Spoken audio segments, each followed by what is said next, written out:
बिस्मिल्लाहिर्रहमानिर्रहीम बोलते कालम के साथ मैं आमिर रज़ा खान। और यूएई पर दो बैलिस्टिक मिसाइल जो हैं ईरान की तरफ से दागे गए, ये इल्ज़ाम है यूएई की जानिब से। और उसके बाद उन्होंने ईरान के साथ हर किस्म के तल्लुकात, तजारती और सफारती तल्लुकात जो हैं उनको मुनक़ता करने का बात की है। ये एक बड़ी डेवलपमेंट है। जब भी जंग बंद हो जाती है, लगता ये है कि जंग जो है वो अब दोबारा से इसके डंके नहीं बजेंगे या दोबारा से सायरन सुनाई नहीं देंगे।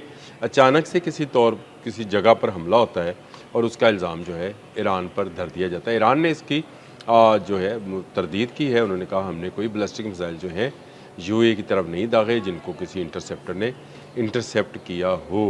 तो फिर ये मिसाइल कहाँ से आए, सवाल ये है और इसी का जवाब तलाश करते हैं। आपको याद है कि जी जब फरवरी में जंग शुरू हुई थी, तो बिल्कुल शुरू के दिनों में 28 फरवरी के शुरू के दिनों में, आप समझे 28 फरवरी तो लास्ट डे था, मार्च के शुरू में फर्स्ट वीक में रामको पर एक हमला होता है। और ये कहा जाता है कि ये शायद 136 का हमला है। ईरान ने ये हमला किया है और ये सऊदी जो है ऑयल रिफाइनरी का गेटवे है, जहाँ पर एक पाकिस्तानी जहाज़ लंगर अंदाज था और इस पर एक जो है मिसाइल यानी प्रोजेक्टाइल या ड्रोन हमला जो है वो हुआ है और ईरान ने किया है। ईरान को पता भी नहीं था। इसके बाद सऊदी अरब जो था वो उसको ये बिल्कुल समझा दिया गया कि शायद जैसे ईरान ने ही किया है। फिर एक दोस्त मुल्क ने इंटरवीन किया और सारी छानबीन कराई और उसके बाद पता ये चला कि अननोन है, ईरान की तरफ से ये प्रोजेक्टाइल नहीं आया था। इस जंग के दौरान बारहा बेशतर ममालिक के जो जहाज़ हैं उनको लगने वाले ड्रोन्स और मिसाइल्स का आज तक पता नहीं चला है। कतर के जिन दो जहाज़ों पर हमला हुआ था आपने हमज़ में, उन पर जो मिसाइल लगे थे, आज भी अमेरिका समेत तमाम ममालिक इस बात को कंफर्म नहीं करते हैं कि वो ईरान के मिसाइल्स थे। लेकिन ये मिसाइल आए, इनको इंटरसेप्ट किया गया, जहाज़ को एक आध लगा भी, कोई ड्रोन लगा, इंजन उसका जो था वो ख़त्म हुआ। उसके बाद सऊदी अरब का जहाज़ था, उस पर भी अननोन प्रोजेक्टाइल। ईरान ने दोबारा तरदीद कर दी, ईरान ने कहा मैंने नहीं किया। तो ये इस तरह के बारहा मौक़े आए कि मुख्तलिफ़ ऐसे ममालिक जिनको जंग में मुलव्वस करना जो है वो ज़रूरी ख़्याल किया जाता है, उन पर इस तरह के अननोन मिसाइल्स जो हैं वो आते हैं जिन पर कोई सिग्नेचर, कोई झंडा, कोई रूट, कोई रास्ता नहीं होता है। और दिलचस्प बात यह है कि जब भी ये ड्रोन्स, ये मिसाइल्स आते हैं, उस वक्त तमाम सैटेलाइट्स अपनी आंखें बंद किए बैठे होते हैं। वो बंद कर लेते हैं कि ये ना पता चले कि ये मिसाइल कहाँ से उड़कर आया था। लाज़मी बात है कि ये तमाम की तमाम टेक्नोलॉजी मिडल ईस्ट के अंदर अमेरिका और इसराइल के पास है, सैटेलाइट्स इनके पास हैं, ये मॉनिटर कर सकते हैं पूरे ख़त्ते को। इनके पास ऐसे सैटेलाइट इमेजिंग है, सिस्टम्स हैं कि यहाँ से अगर कोई मिसाइल अगर फायर किसी जगह से भी एक मिसाइल फायर होता है तो उसके चलने से लेकर उसके एंड तक की तमाम तस्वीर लम्हा ब लम्हा, आप समझे, यूँ समझे, एक लम्हे में तो वैसे कई फ्रिक्शंस ऑफ सेकंड्स हैं जब ये मिसाइल चल रहा होता है।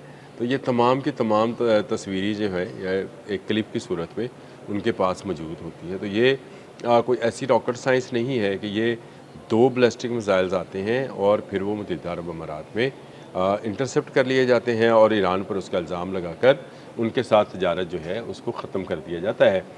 मुत्तहिदा अरब अमारात ने जो है ये इल्ज़ाम लगाया और उसके बाद उन्होंने कहा कि तमाम तजारत जो है हम इसके साथ मुअत्तल कर रहे हैं। यूएई हमेशा से ईरान के लिए एक ब्रीथिंग पॉइंट रहा है।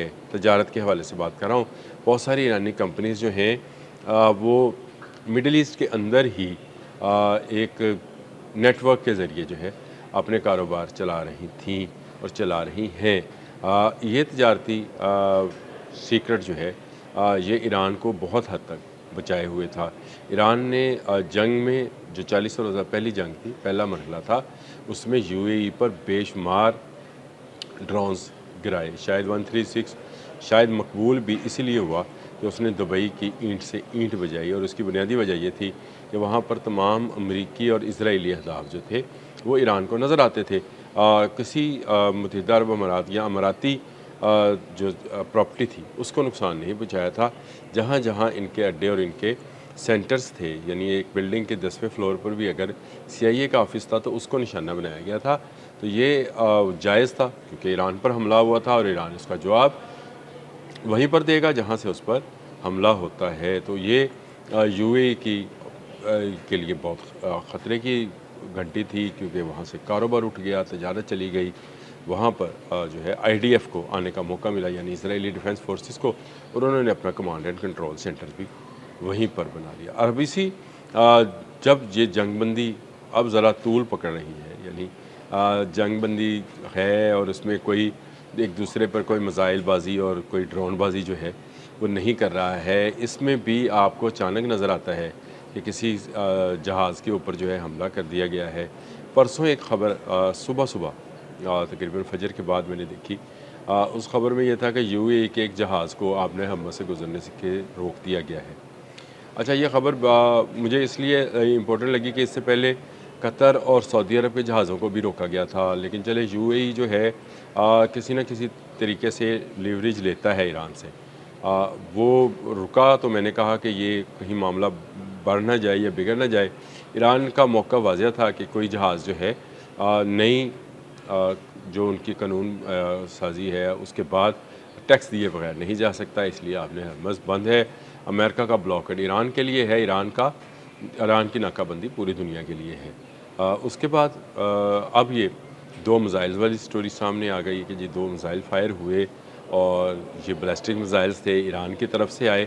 یہ UAE کا بیان ہے، ایران کی طرف سے آئے تو لہٰذا اس کے ساتھ تجارتی تعلقات جو ہے ہم ان کو منقطع کر رہے ہیں. تو یہ ایک بڑی، میں سمجھتا ہوں، خطے کے اندر دوبارہ سے جنگ چھیڑنے والی بات ہے کہ ایران کو جو ہے مورد الزام ٹھہرایا گیا ہے.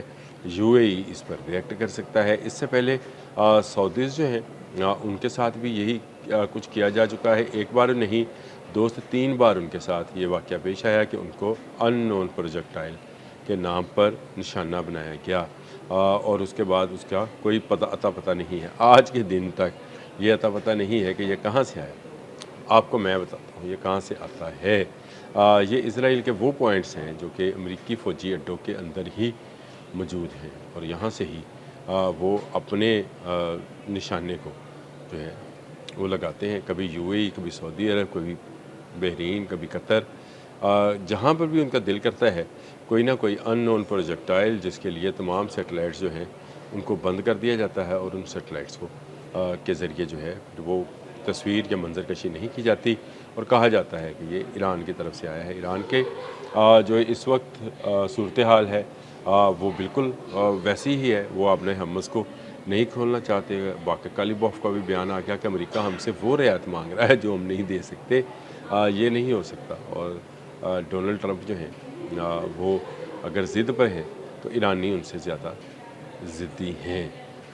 یہ ایک نئی جنگ بھی ہو سکتی ہے کیونکہ اگر UAE نے جواب دینا شروع کیا یا UAE کے بہاف پر IDF نے جو کہ UAE میں بیٹھی ہے اس نے کچھ جواب دینے کی کوشش کی تو جنگ کی آگ جو آبِ حرمز میں ہمیں بجھتی ہوئی نظر آتی ہے دوبارہ جل اٹھے گی. ایک طرف حوثیز اور سعودیز کا معاملہ جو ہے وہ انتہائی گرم ہے اور دوسری اس طرف جو ہے اب متحدہ امارات پہ 2 بیلسٹک میزائلز حملے کے بعد سے صورتحال کافی کشیدہ ہے. دیکھتے ہیں آنے والے چند گھنٹوں میں کیا ہوتا ہے. اب تک کے لیے اتنا ہی. اللہ حافظ.